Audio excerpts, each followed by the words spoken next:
Hello friends, આજે હું તમારી સાથે શેર કરીશ ડ્રાયફ્રૂટ પેંડાની રેસીપી. તો આ પેંડા ખાવામાં એટલે ટેસ્ટી બને છે કે બાળકોથી લઈને મોટાઓ સુધી બધાને પસંદ આવશે.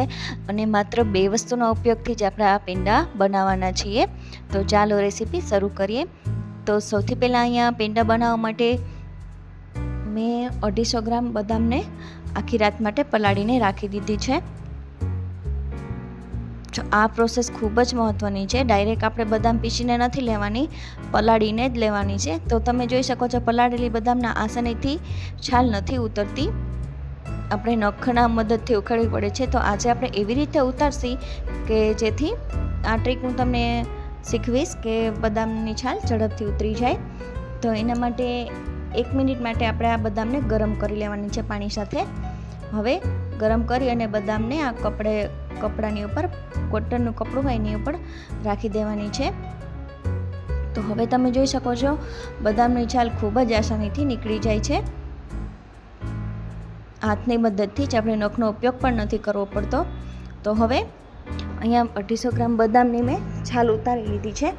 હવે અહીંયા થોડા બદામના ટુકડા મેં અલગ રાખી દીધા છે. તો હવે એક મિક્સિંગ બાઉલની અંદર આપણે બદામને ઉમેરી દેવાની છે અને તેને પીસી લેવાની છે.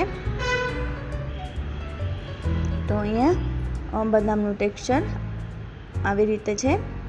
અત્યારે આ પીસવા ટાઈમે આપણે દૂધ, પાણી કે કોઈ પણ જાતની વસ્તુ ઉમેરવાની નથી.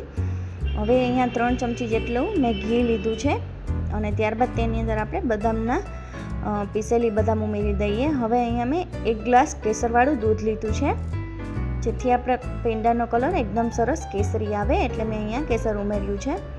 તો હવે એને એકદમ સતત હલાવતા રહીએ આ રીતે. જો દૂધ એકદમ સરસ બળી ગયું છે બદામમાંથી, તો હવે તેની અંદર આપણે ટુકડા કરેલા બદામ ઉમેરી દઈએ.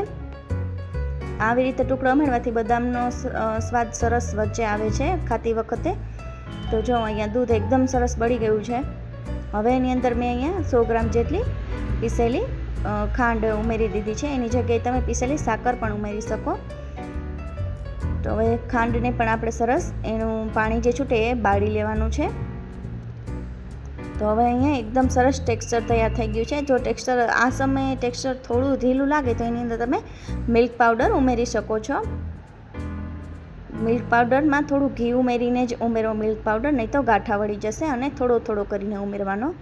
તો હવે અહીંયા મિશ્રણને આપણે થોડીવાર માટે ઠરવા મૂકી દઈએ અને હાથ અડાડી શકે એટલું ઠરી જાય ત્યારબાદ એને આ રીતે પેંડા વાળી લઈએ.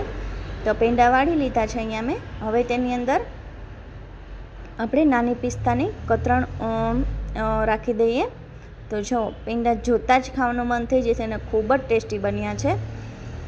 જો મારી રેસીપી તમને પસંદ આવી હોય તો મારી ચેનલને સબસ્ક્રાઈબ કરો, મારા વિડીયોને લાઈક કરો, શેર કરો અને કમેન્ટ કરવાનું ભૂલતા નહીં. Thank you.